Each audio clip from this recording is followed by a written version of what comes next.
যুক্তরাষ্ট্রের কংগ্রেসে এক শুনানির সময় ইরানের বিরুদ্ধে যুক্তরাষ্ট্র ইসরায়েলের যুদ্ধের প্রতিবাদ জানাতে গিয়ে সাবেক মার্কিন মেরিন ব্রায়ান ম্যাকগিনিসকে আটক করেছে ক্যাপিটাল পুলিশ। যুদ্ধবিরোধী সংগঠন কোড পিঙ্ক এ তথ্য নিশ্চিত করে। প্রতিবেদন অনুযায়ী বুধবার ওয়াশিংটনে সিনেট আর্মড সার্ভিসেস কমিটির একটি শুনানির সময় ম্যাকগিনিস হঠাৎ দাঁড়িয়ে প্রতিবাদ জানান। তিনি চিৎকার করে বলেন, আমেরিকা ইসরায়েলের জন্য যুদ্ধে যেতে চায় না। এরপর ক্যাপিটাল পুলিশ সদস্যরা তাকে শুনানি কক্ষ থেকে বের করে দিতে গেলে তিনি প্রতিরোধ করেন। এ সময় পুলিশের সঙ্গে ধস্তাধস্তির ঘটনা ঘটে এবং তাকে জোর করে কক্ষের বাইরে নিয়ে যাওয়া হয়।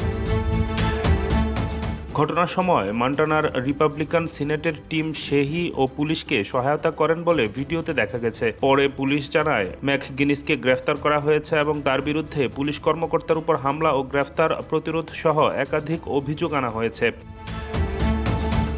ম্যাকগিনিস ইরাক যুদ্ধের অংশ নেওয়া একজন সাবেক মেরিন এবং বর্তমানে উত্তর ক্যারোলিনার গ্রিন পার্টির সিনেট প্রার্থী হিসেবেও পরিচিত।